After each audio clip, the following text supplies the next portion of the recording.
Jumpa lagi di channel Cuancuk, pokoknya cuan terus cuk. Oke, di episode kali ini di part keempat dari Binance Future ini saya tambahkan karena ada beberapa pertanyaan mengenai kenapa kok trading di future duitnya hilang atau loss, istilahnya seperti itu. Nggak ada yang banyak banget yang nggak pasang stop loss, padahal sudah sempat dijelaskan di part-part awal. Nah, di sini saya mau mengajarin gimana caranya transaksi di future tapi serasa transaksi di spot market. Misalnya analisanya nggak sesuai, misalnya ambil posisi long, posisi buy, ternyata harganya turun.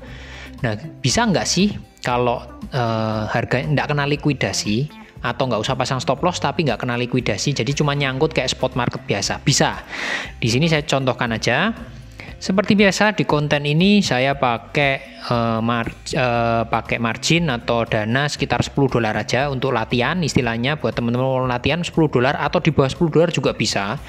Jadi intinya di sini ini bukan suatu saran beli ya, ini hanya mencontohkan cara pasang, gimana caranya biar nggak kena likuidasi tanpa stop loss. Jadi misalnya di sini saya lihat ada SFP nih, posisinya lagi turun dalam nih, murah berarti harganya, oke kita pasang beli, katakanlah seperti itu ya. Nah, kita cuman pakai dana 10% dari modal yang tersedia. Di sini ada tulisannya 10,67, ya saya bulatkan aja jadi 10%-nya $1 karena di sini pakai cross dan 20 kali. Di sini saya pasang $20 ya, karena pakai leverage 20. Jadi $1 dikali 20 ketemunya 20, minimumnya hanya $5. Jadi sebetulnya di SFP ini kalau teman-teman mau pasang $5,5 apa $6 itu udah bisa buat transaksi ya, sederhana itu. Saya pasang 20 market order, langsung saya beli. Ya, nah di sini sebetulnya ada tulisannya perkiraan harga likuidasi. Jadi bagi teman-teman kalau lihat di sini, ini maksudnya harga likuidasi. Jadi kalau misalnya kita beli di harga sekarang dan harganya turun sampai jadi cuman separuh lebih ya, ini mungkin sekitar 60%, 1,2, itu kita baru kena likuidasi. Nah, ini sudah ada keterangannya. Di sini biaya kita pakai dananya $1 tapi jadi 0,97 karena ada potongan, intinya seperti itu, ada potongan fee dan lain sebagainya ya. Kita langsung aja konfirmasi. Nah, di sini langsung keluar. Nah, di sini jelas harga likuidasi ini adalah ketika kalau harganya kena di situ, sekarang 2,7 sekian. Kalau kena di 1,2 ada penurunan ekstrim, maka akan terjadi semua dana kita yang atas ini ya, jadi dana buat margin buat trading sama yang di atas ini 9,262 sekian ditambah margin ini semuanya hilang kalau kena harga likuidasinya, intinya seperti itu. Dan kalau nggak pasang stop loss tapi aman nggak kalau seperti ini? Ya setidaknya aman karena harga likuidasinya jauh sekali. Lain kata, kalau teman-teman tadi saya hanya pasang 10%. Bayangin kalau teman-teman pasang 30% atau bahkan 40% dari margin yang tersedia, otomatis nanti harga likuidasinya naik. Karena apa ya? Kan sisa modalnya teman-teman berkurang. Kalau sekarang saya cuma pakai $1 istilahnya. Di sini kan saya ada ketahanan modal yang tidak dipakai untuk transaksi $9 lebih. Makanya harga likuidasinya bisa rendah. Tapi semakin banyak margin yang teman-teman pakai untuk transaksi, maka harga likuidasinya nanti akan naik karena modal untuk ketahanan kita menurun, intinya seperti itu. Nah, ini posisinya PNL yang belum terrealisasi 0,15 itu adalah nilai real keuntungan atau kerugian yang kita dapat. ROE itu adalah persentase keuntungan atau kerugian real yang kita dapat, intinya seperti itu, berdasarkan margin ya intinya. Itu sesederhana itu.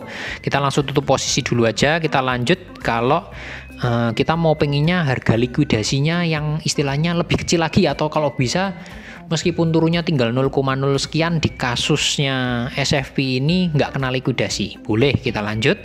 Sama kita kecilin, berarti kalau pengen harga likuidasinya nggak keluar, kita kecilin margin untuk tradingnya.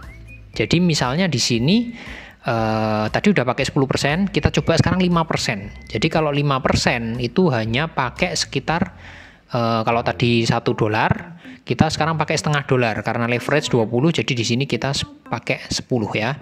Ini cuman pakai 5% dari modal kita. Jadi cuman pakai kurang lebihnya setengah dolar. Setengah dolar itu berarti berapa? Sekitar 7.000 rupiah, intinya seperti itu. Ini ditulis 10 karena dikali leverage-nya kita pakai 20 ya. Pakai cross, langsung aja oke beli aja, gini. Nah, di sini teman-teman akan lihat nih, harga likuidasinya strip. Artinya apa? Ya kita nggak akan kena likuidasi meskipun harganya tinggal 0,000 sekian. Selagi masih ada harganya dan tidak delisting di SFB ini, kita nggak akan kena likuidasi. Intinya seperti itu. Jadi bagi teman-teman yang males pasang stop loss, pengen sensasinya trading di future tapi rasanya seperti spot market. Jadi dalam arti kalau harganya berbalik nggak sesuai analisa, nggak kena likuidasi, cuma nyangkut, itu bisa coba pakai modal 5%. Margin trading 5% dari modal semuanya. Kalau teman-teman 1 juta ya berarti tradingnya pakainya 5% dari 1 juta. Berarti sekitaran 50.000 yang buat transaksi. Itu harga likuidasinya biasanya di strip. Tapi kalau posisi long ya intinya beli. Tapi kalau short pasti keluar harganya. Karena kalau kita short berlawanan arah dengan beli kan tidak ada batasan harganya. Kalau kita beli posisi long, ambil long dulu, itu kan batasnya 0 harganya ya, turun nggak bisa lebih rendah dari 0. Tapi kalau kita short, misalnya di SFB sekarang harganya 2,68 dolar, ya itu kan tidak ada batasan atasnya. Jadi seperti itu. Kalau teman ngambil long, itu bisa merasakan sensasi seperti di spot. Tapi kalau misalnya nge-short, pasti harga likuidasinya keluar. Kita langsung coba aja kalau gitu, kita tutup. Ya, kita coba ambil posisi short di sini. Ya, kita pakai sama setengah 5% dari modal. Jadi pakai 10 dolar lagi karena dikali 20. Kita ambil short seperti ini. Nanti akan keluar di sini tulisannya perkiraan harga likuidasi. Nah, di situ keluar di situ 3 kali lipat dari harga sekarang, itu baru kita kena likuidasi di harga 6 dolar. Kita langsung konfirmasi jual aja. Nah, teman-teman akan lihat di sini ada harga likuidasinya meskipun itu 3 kali lipat. Jadi mungkin nggak ke situ mungkin, tapi istilahnya lebih aman. Makanya saya selalu menganjurkan kalau teman-teman mau belajar di future itu pakai margin trading sekali lagi di bawah 10%, kalau bisa lebih bagus 5% dari modal, total modal yang ada. Terus kalau ambil posisi mulailah belajar pakai long dulu, beli. Kalau misalnya short ya intinya target cuannya jangan banyak-banyak karena itu ada harga likuidasi. Teman-teman amannya pakai stop loss. Tapi kalau nggak mau pakai stop loss ya marginnya diperkecil aja seperti ini. Kurang lebih konten hari ini intinya di sini mengenai harga likuidasi. Mudah-mudahan bermanfaat. Sekali lagi modalnya jangan besar-besar dulu kalau kita baru pertama kali trading di future, dan jangan lupa margin tradingnya antara 5-10% aja saran saya untuk belajar, berapapun modal kalian. Intinya seperti itu. Dengan konteks kalau tidak mau pasang stop loss. Segitu dulu konten hari ini. Salam cuanco.